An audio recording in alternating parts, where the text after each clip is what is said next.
Okay, let me hit you with this. Jerusalem is the most fought-over city in human history. Seriously, this place has been destroyed twice, besieged 23 times, and captured and recaptured 44 times. Imagine a city that's been the ultimate prize for empires, religions, and armies for over 3,000 years. That's Jerusalem for you. But why? Why does this one city mean so much to so many people? Well, for Jews, it's the site of the ancient temples and the heart of their faith. For Christians, it's where Jesus was crucified and resurrected.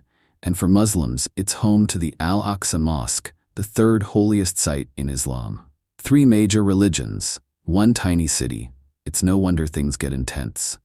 So, in this video, we're going on a journey through 3,000 years of history. We'll start with its ancient origins, dive into its golden ages, and unpack the battles and controversies that still shape it today. Trust me, by the end of this, you'll see why Jerusalem isn't just a city, it's a story. And what a story it is. Jerusalem is the most fought-over city in history, destroyed twice, besieged 23 times, and captured 44 times. For over 3,000 years, empires, religions, and armies have clashed over this tiny city. But why? For Jews, it's the site of the ancient temples. For Christians, it's where Jesus was crucified and resurrected. And for Muslims, it's home to the Al-Aqsa Mosque, their third holiest site. 3 faiths, 1 city. No wonder it's so intense. Let's rewind way back, 5,000 years, to when Jerusalem was just a Canaanite hilltop settlement called Ur-Salim, meaning foundation of Shalem, a Canaanite god. It wasn't much, but it was a start. Then around 1000 BCE, King David, yes, the guy who beat Goliath, conquered it from the Jebusites and made it his capital. Why? Because it was neutral ground, perfect for uniting the tribes of Israel. Smart move, David. But the real game changer came with David's son, Solomon. He built the first temple, the house of God, and the center of Jewish worship. The Ark of the Covenant, it was kept here.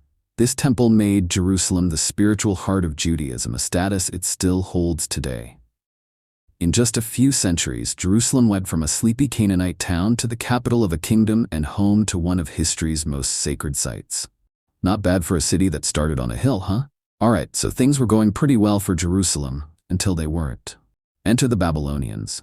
In 586 BCE, King Nebuchadnezzar II rolled in, destroyed Solomon's temple, and basically leveled the city. This was huge. The temple was the heart of Jewish faith, and now it was gone. To make it worse, the Babylonians exiled most of the Jewish population to Babylon. Imagine being forced to leave your home, your holy city, and everything you knew. It was a dark time, often called the Babylonian exile. But here's where the story takes a turn. Fast forward about 50 years, and the Persians, led by Cyrus the Great, conquered the Babylonians. Cyrus was a game changer. He had this policy of letting conquered people return to their homelands and practice their own religions.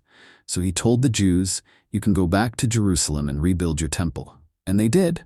By 516 BCE, the second temple was up and running. It wasn't as grand as Solomon's, but it was a symbol of hope and resilience. The Persians didn't just give the Jews their city back, they gave them their identity. And that's why Cyrus is still remembered as a hero in Jewish history. After the Persians, Jerusalem got a taste of Greek culture thanks to Alexander the Great. When he swept through the region in 332 BCE, he brought Hellenistic influence. Think Greek language, art, and ideas. But not everyone was on board. Fast forward a bit, and you get the Maccabean revolt. The Jewish people, led by the Maccabees, fought back against the Seleucid Empire, a Greek dynasty, to reclaim their religious freedom.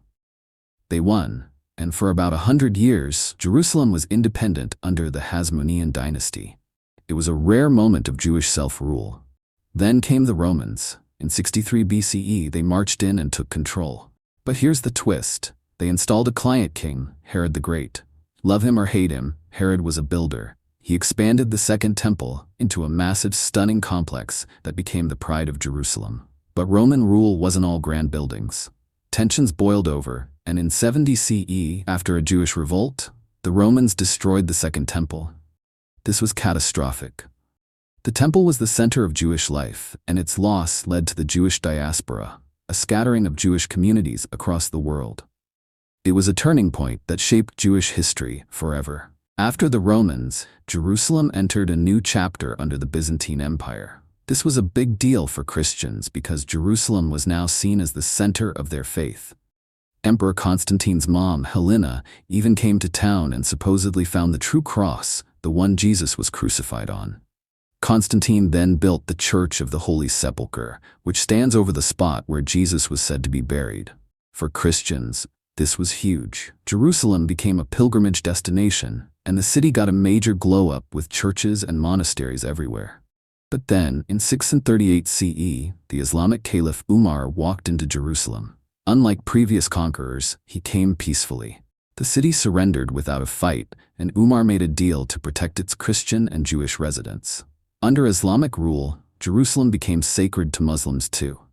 They built two iconic structures, the Dome of the Rock and the Al-Aqsa Mosque. The Dome of the Rock is where Muslims believe the Prophet Muhammad ascended to heaven, and Al-Aqsa is one of Islam's holiest sites. So in just a few centuries, Jerusalem went from a Christian pilgrimage hub to a sacred Islamic city. It was a time of transformation, and these landmarks still define the city's skyline today. In 1099 CE, the Crusaders arrived in Jerusalem. These were European Christian knights on a mission to reclaim the Holy Land. When they captured the city, it was brutal. They massacred much of the population, both Muslims and Jews. They then set up the Kingdom of Jerusalem, a Christian state that lasted for about 88 years. During this time, they built churches, castles, and even turned the Dome of the Rock into a church. For Christians in Europe, this was a huge victory, but for everyone else in Jerusalem, it was a pretty dark time. Enter Saladin. In 1187 CE, this legendary Muslim leader defeated the Crusaders at the Battle of Hattin and then marched into Jerusalem. Unlike the Crusaders, Saladin was merciful.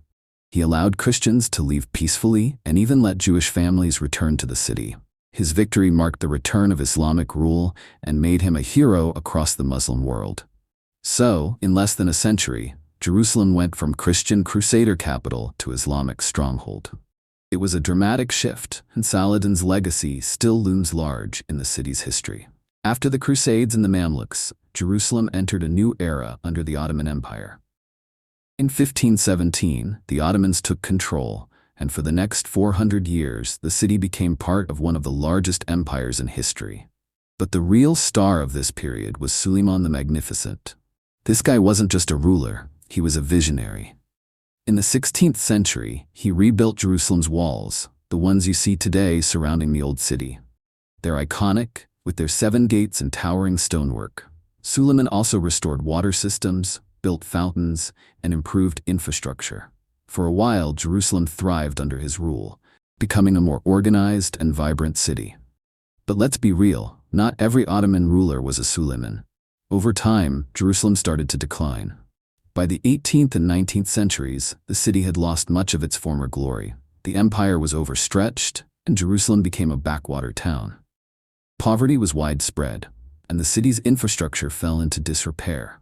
Still, it remained a spiritual center for Jews, Christians, and Muslims, who continued to live side by side, even if times were tough. So, while the Ottomans started strong with Suleiman's golden age, their rule ended with Jerusalem in a bit of a slump.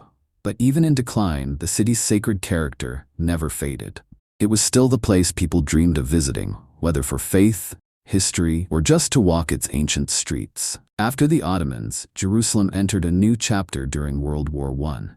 In 1917, the British captured the city, and General Allenby famously walked through Jaffa Gate to claim it. Around the same time, the British issued the Balfour Declaration, supporting the idea of a national home for the Jewish people in Palestine. This was huge, but it also set the stage for future tensions. Fast forward to 1948. When Israel declared independence, neighboring Arab states invaded, leading to the First Arab-Israeli War. Jerusalem was split in two. West Jerusalem became part of Israel, while East Jerusalem, including the Old City, was controlled by Jordan. For 19 years, the city was divided by barbed wire and no man's land. Then came 1967 and the Six-Day War. In just 6 days, Israel captured East Jerusalem, reuniting the city under its control. They also took the Old City, including the Western Wall, which Jews hadn't been able to access for nearly 2 decades. It was a moment of triumph for Israel, but a loss for Palestinians who saw East Jerusalem as the capital of their future state. Today, Jerusalem remains one of the most contested cities on earth. Israel considers it its eternal and undivided capital, while Palestinians see East Jerusalem as the heart of their aspirations. The status of the city is a core issue in the Israeli-Palestinian conflict, and it's not going away anytime soon. Jerusalem's story is still being written, and it's as complicated as ever. So let's take a step back. Over the past 3,000 years, Jerusalem has been a Canaanite settlement, a Jewish capital, a Roman ruin, a Christian pilgrimage site, an Islamic holy city, a Crusader kingdom, an Ottoman jewel, and a modern-day flashpoint. It's been destroyed, rebuilt, conquered, and contested more times than we can count. But through it all, one thing has stayed the same. Jerusalem matters. Why? Because it's not just a city, it's a symbol. For billions of people around the world, it's the heart of their faith, their history, and their identity. It's a place where the past feels alive, where every stone tells a story. But it's also a place where those stories clash, where the weight of history can feel overwhelming. Today, Jerusalem remains a focal point of global attention.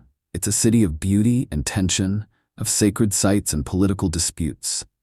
Its future is uncertain, but its past reminds us why it's worth fighting for, and why it's worth understanding. If you've made it this far, thanks for sticking with me through this epic journey. If you enjoyed this deep dive into Jerusalem's history, don't forget to hit that like button, drop a comment with your thoughts, and subscribe for more stories from the past.